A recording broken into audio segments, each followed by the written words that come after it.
Bienvenidos a una nueva edición aquí de Revolución en Valores. Hoy para hablar acerca de uno de los interrogantes troncales que plantea esta administración: la infraestructura, el desarrollo de la obra pública, ¿en manos de quién? ¿Del Estado o de la iniciativa privada? Para hablar de esto y mucho más hemos invitado al doctor Ezequiel Casañe. Él es abogado especialista en Derecho Administrativo. Con él vamos a discurrir y debatir acerca de toda esta temática prometedora. También temas energéticos, litio, etcétera, etcétera, para que usted se pueda entretener e informar en su hogar. En minutos más nos volvemos a encontrar. Gracias. Bienvenidos a nuestro primer bloque aquí de Revolución en Valores. Tengo el honor de presentar al flamante presidente de la Asociación Iberoamericana de Regulación.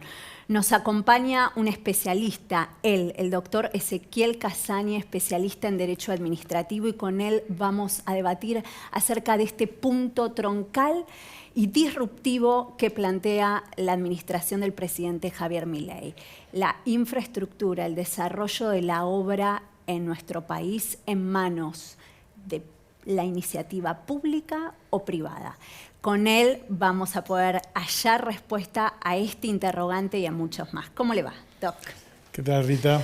Un honor que nos acompañe. Hacía rato que teníamos ganas que nos acompañe el doctor Ezequiel Casañe, como le decimos a la gente. Ahora nos contarás, Ezequiel, esta designación flamante, esta tamaña responsabilidad, presidente de la Asociación Iberoamericana de Regulación. Contar un poco a la gente de qué va esto. Bueno, quienes entendemos un poquito más de derecho, tal vez podemos vincularlo, por supuesto, con el desarrollo de la obra pública, de los bienes de los que todos los argentinos debemos disfrutar en nuestro país, ¿no es cierto?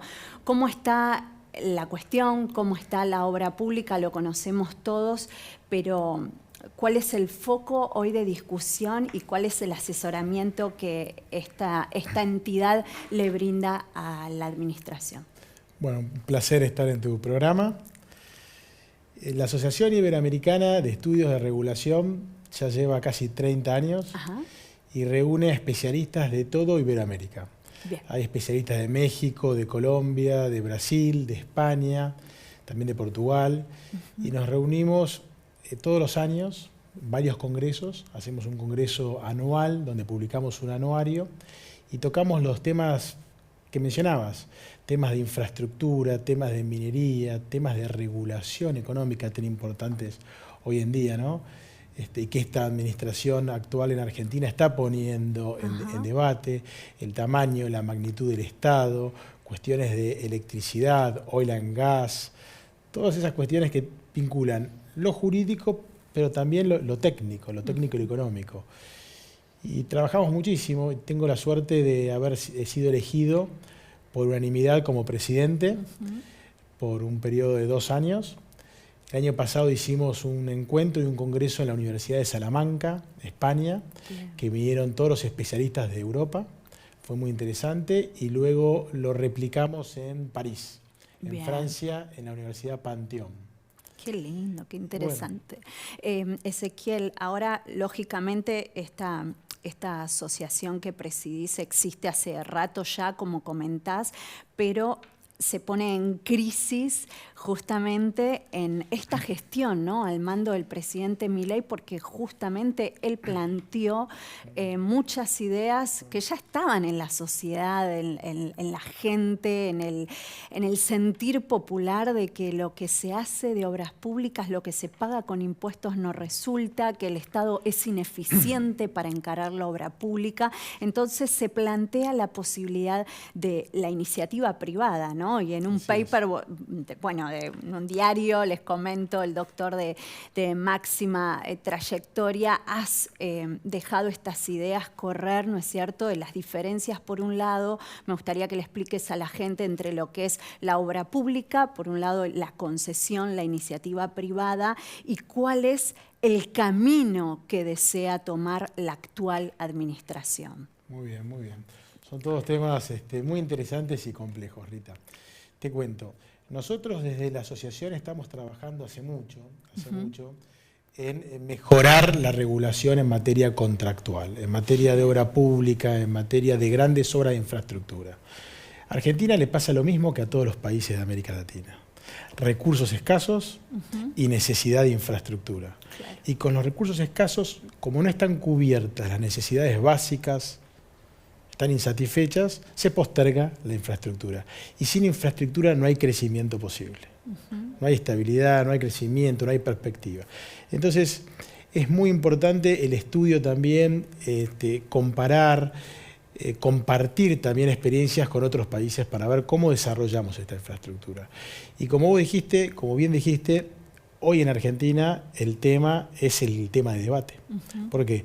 Porque la actual administración está llevando adelante un plan de reducción del déficit fiscal enorme. Lo vemos todos los días en los diarios.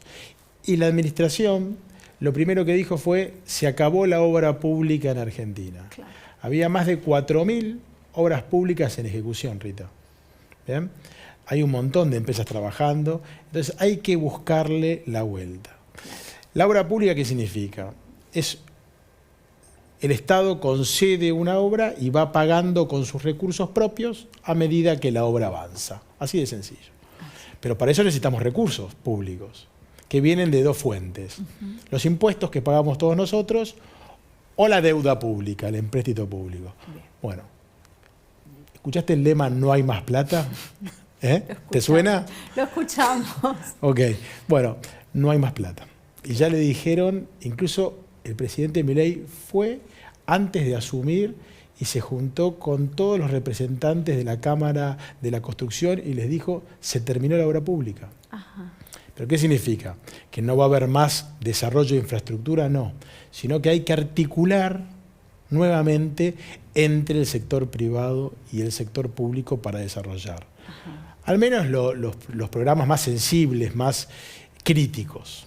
Por ejemplo, y la obra pública en energía. Eso es impostergable. Próximo bloque, por favor, toda energía, porque aclaro que el DOC también tiene esa especialidad. Le compete justamente este otro pilar que es la energía, el litio, etcétera, etcétera, ¿verdad? Realmente no, son temas de los que habla el mundo también, porque en verdad nosotros tenemos energía disponible, pero acá el kit de la cuestión es saberla administrar. Exacto. Nada más y nada menos, Ezequiel. Entonces, por un lado, se plantea la necesidad de recurrir a otros capitales, no a los propios, por supuesto, no a los del Estado, porque no hay plata. Bien, ¿qué tiene de atractivo para el capital privado invertir en el Estado? Muy bien. Esa es la pregunta. Esa es la pregunta. ¿Por qué? Pero no solamente invertir en infraestructura, digamos, pública, que tiene de atractivo frente, por ejemplo, a adquirir bonos de un país desarrollado o realizar actividades con menor riesgo. Claro, porque esto, Ezequiel, perdón, ¿no? Y ahora avanzás en la respuesta, esto también nos enfrenta y nos pone en jaque con la otra cara del Estado, que todavía no hemos logrado un Estado eficiente, que sea competitivo y que sea apetecible a los capitales privados. Bueno, ni hablar de afuera, ¿no es cierto? Bueno, nosotros tenemos dos grandes problemas. Tenemos varios, pero dos grandes problemas en esta materia. Uno es las crisis macroeconómicas recientes y otro es nuestro ordenamiento jurídico y nuestra cultura, si se quiere, pública y jurídica para administrar estos contratos. El mundo está yendo hacia lo que se denomina asociación público-privada. Eso es una realidad que, si la queremos negar, no va a venir el capital. Nosotros tenemos que adaptarnos a las corrientes modernas, protegiendo los intereses del Estado, por supuesto, pero dándole seguridad jurídica y previsibilidad a estos tipos de contratos. Claro. Para que el inversor decida venir a Argentina. La otra manera, por supuesto, es generando contratos muy caros, pero eso sería perjudicial para el país. Porque el inversor también invierte en Afganistán, pero son contratos mucho más caros. Si nosotros queremos contratos razonables, a precios de mercado, cuidando nuestro interés, tenemos que estructurar herramientas que el mercado valide y confíe. Y nosotros tenemos un régimen muy bueno en Argentina, que fue sancionado en el 2016, pero que no tuvo desarrollo. Sí. Porque el primer desarrollo que se hizo fracasó. Fracasó por una crisis macroeconómica y yo soy en algún aspecto crítico en cómo se estructuraron esos 6 contratos, sobre todo en los aspectos financieros y bancarios. Pero es una herramienta legislativa votada por 2/3 de ambas cámaras, o sea, por una mayoría importante, reunió en su momento mucho consenso, que nos puede servir para salir de este problema que tenemos ahora. Y vos comentabas algo también muy importante, que es la iniciativa privada. Si nosotros le damos valor a la iniciativa privada, que desemboque en contratos de asociación público-privada, vamos a generar lo que la administración dice, que es liberar las fuerzas del sector privado para desarrollar esta infraestructura. Eso creo que es lo más importante, por un lado, ¿no? Yo soy profesor de Derecho Administrativo y trabajo y dirijo un estudio especializado en la materia, y siempre estoy lidiando con las potestades del Estado, ¿no? Las prerrogativas. Sí. Bueno, eso también hoy está en crisis en el mundo. Sí. ¿Por qué? Porque de nada sirve defender a ultranza las prerrogativas si después eso encarece los contratos. Perdón, vintage. Claro, bueno, exactamente. Hay que en las casas, esto nos planteábamos en off con el doc, que también nos llevan las altas casas de estudio a modificar. La ley es una, obviamente, el ordenamiento y la seguridad jurídica requiere cierta templanza, por supuesto, y el derecho va detrás de los cambios del hombre, pero estas cuestiones, por ejemplo, la iniciativa público-privada, la participación, los famosos PPP, ya es algo que en el ámbito académico venimos bregando hace rato ya. El estudio Casañe, por supuesto, y otros tantos vienen bregando por estas cuestiones. Entonces es necesario ir ayornando. Ahora claramente la situación se ha puesto en crisis. La realidad ya nos alcanzó. Nos alcanzó. No hay manera de desarrollar infraestructura hoy en día sin recursos que bajo este modelo, con lo cual es una oportunidad nuevamente para Argentina. Seguro. Es una oportunidad. Y tenemos que permitir que sea el privado también quien motorice las iniciativas. Hay que también reordenar el aspecto de la iniciativa privada, analizarlas, generar lo que se denomina en esta ciencia un diálogo competitivo entre los dos sectores. Justamente, Doc, en relación al diálogo competitivo, ¿no? Explicarle un poco a la gente, al ego en la materia, bajo qué órbita, bajo qué estructura se considera esto para lograr esa transparencia, ¿verdad? La clave es la transparencia, Rita, como nuevamente bien lo decís. Pero te cuento algo, nosotros estamos acostumbrados a una relación entre contratista y Estado de tensión. Una relación de estamos enfrentados. Y monopólica. No funciona así, no sirve. Muy dictatorial. No sirve. El administrado tiene que ser un verdadero colaborador de la administración, con su propio lucro, por supuesto, que es el motor que necesitamos también. Pero tiene que ser un colaborador de la administración y tiene que poder resolverse las cuestiones entre ambas partes. Hay que evitar los grandes juicios, la judicialización, porque no termina nada. Seguro. Un puente que no se construye, una carretera que no lleva a ningún lado, eso es lo peor. Lo peor es la obra que no se hace. El verdadero interés público de cada contratación tiene que ser hacer la obra. Entonces, para eso tenés que tener algún grado de flexibilidad, sobre todo en los contratos de larga duración. Claro. Ahora, dicho esto, respecto del diálogo competitivo, bueno, ¿qué pasaba antes? Los pliegos, que son la norma que rigen los procesos de selección del contratista, se hacían a puertas cerradas. Sí. Los procedimientos de selección se hacían a puertas cerradas. Bueno, hoy en día, en la era digital, ¿no?, que nos atraviesa en todas las áreas y aspectos de la vida, lo que buscamos es que haya un diálogo, que puedan dialogar previamente para formar la norma, los dos sectores. Aprovechemos al sector privado para traerlo en la mesa de discusión de cómo se va a estructurar o planificar ese contrato. Claro, porque en definitiva el que lo va a desarrollar es quien sabe todas las dificultades, las cuestiones, como bien decía doctor, que se pueden ir presentando y prever en la norma, ¿verdad? Pero para eso, volvemos a la transparencia que mencionabas, se requiere un proceso hipertransparente para evitar la connivencia, ¿no? Claro. Que existe, por supuesto, en la era digital.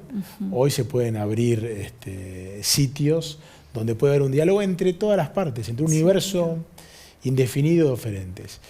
Hacia eso tenemos que ir. Y sucedió en Argentina, ¿eh? En el gobierno de Macri se utilizó ese diálogo competitivo en materia de energías renovables. Sí, absolutamente. Y todas las empresas pudieron traer iniciativas, mejoras al sistema. El sistema fue un éxito total. Pero no quiero entrar en temas de energía porque por eso duró, en el próximo panel. En el próximo bloque, claro, duró poco porque el Ministerio de Energía por aquel entonces, bueno, terminó disolviéndose y demás. Pero bueno, todas cuestiones que al día de hoy, al presente, esperemos haber aprendido y poder retomar desde allí hacia arriba. Doc, si le parece, en el próximo bloque vamos a seguir justamente con estos capítulos, estos apartados especiales, tema energía, litio y demás subsiguientes.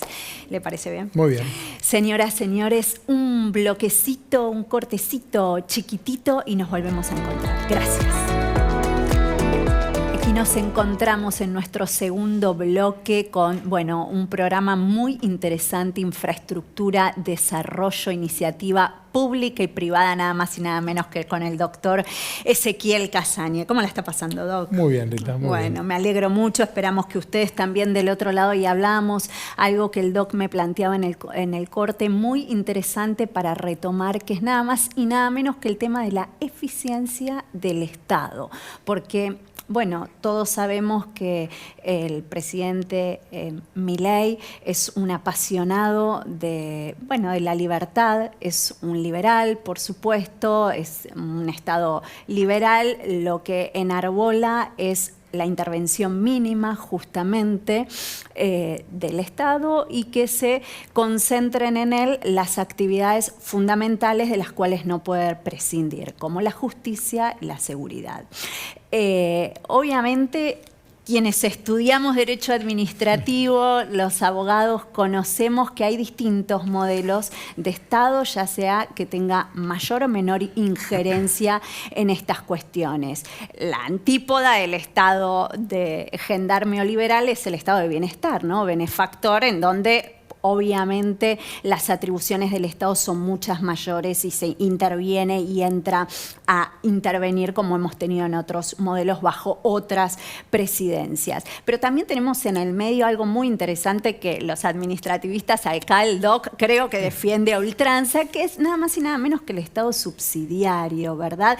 Que entiendo yo sería la punta de lanza como para permitirle al Estado, y me adelanto una mera opinión, me atrevo, Doc, que le permite al Estado lograr una eficiencia futuro. Entonces, si le quiere explicar a la gente de qué va esto del Estado subsidiario y si en verdad nos puede permitir o puede ser una punta de lanza para lograr esta eficiencia que estamos requiriendo y que estamos necesitando, porque por más capital privado que venga, si el Estado no acompaña, es difícil. Así es, lograr el cometido.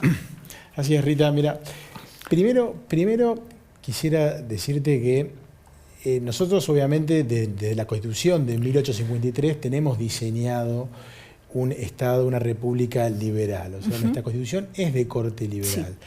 Con lo cual, lo liberal, como se escucha a veces en la calle o en algunos medios de comunicación o algunos actores, no necesariamente va en contra de lo que vamos a sostener ahora, que es el Estado subsidiario. Sí, obviamente, llevar el Estado liberal a ultranza, sí quizás, pero veamos un poco de qué trata el Estado subsidiario, que creo que es un equilibrio justo en el rol del Estado. El Estado subsidiario precisamente también refiere a cuanta mayor libertad posible y cuanta menor regulación posible, pero no niega la regulación misma.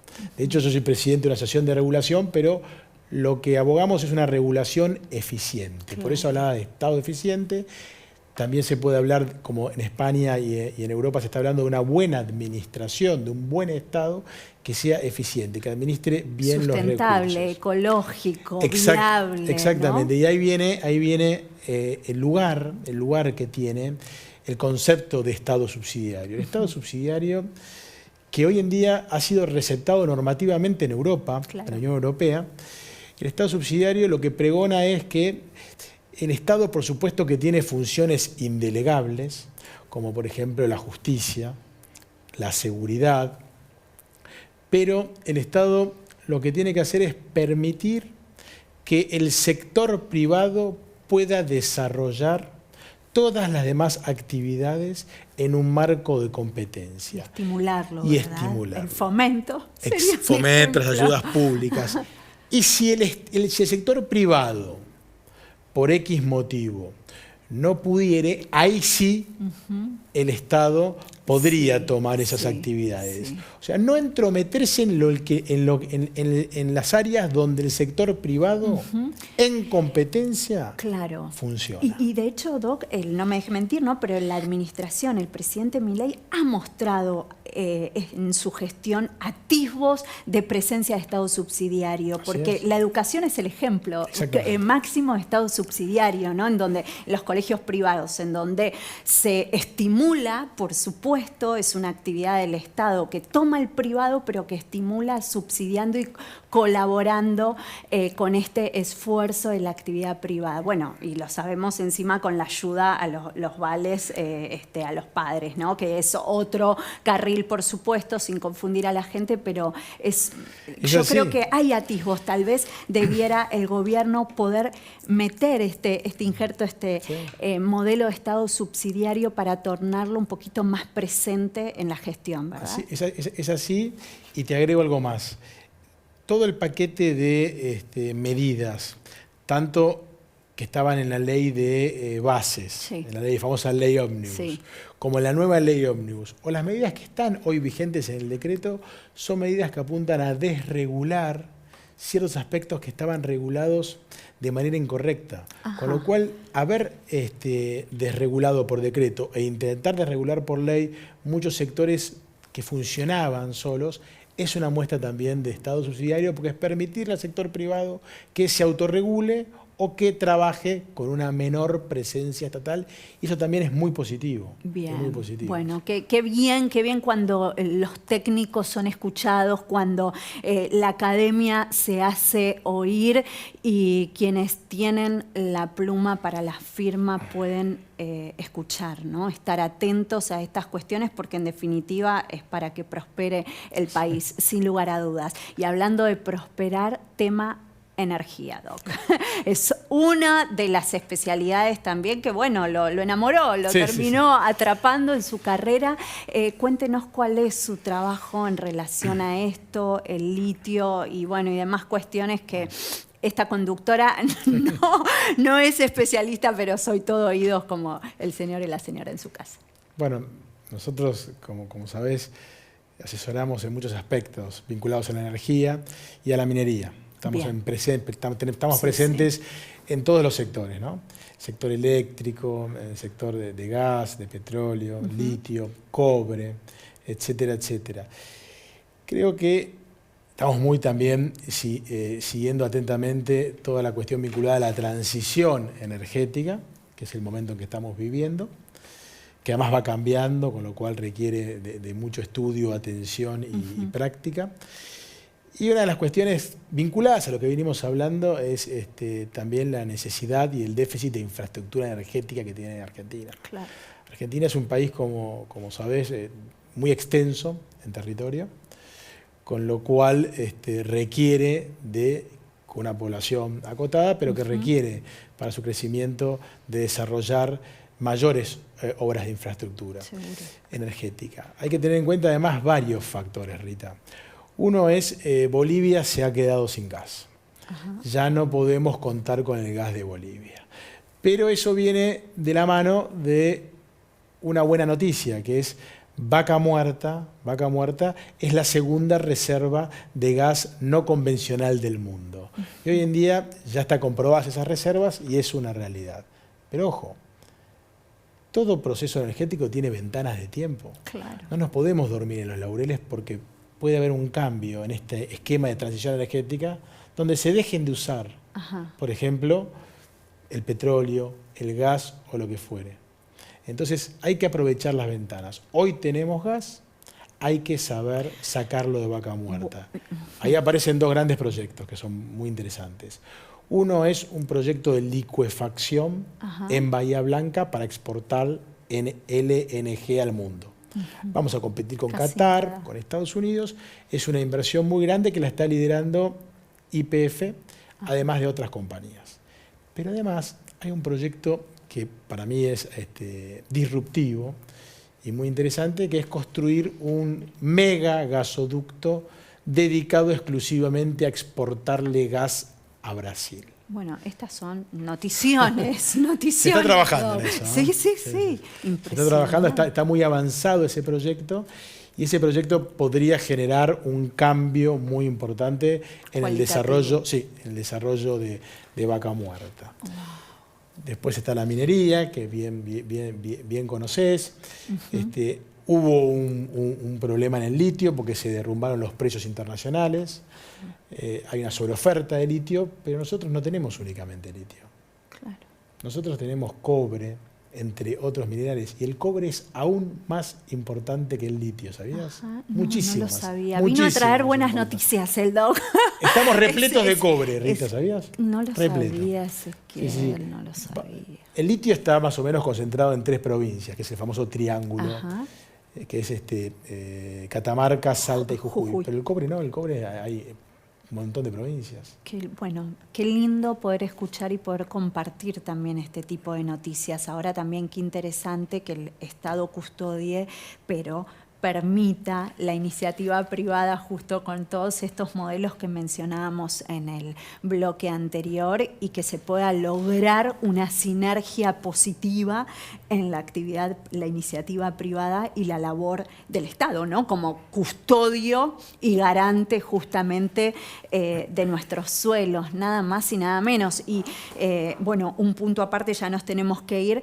La capacitación de los recursos humanos nos va a quedar para otro bloque, pero por supuesto esto plantea todo un capítulo aparte, ¿no? Porque trae nuevas actividades también para los trabajadores, para la mano de obra que se va a necesitar, doctor.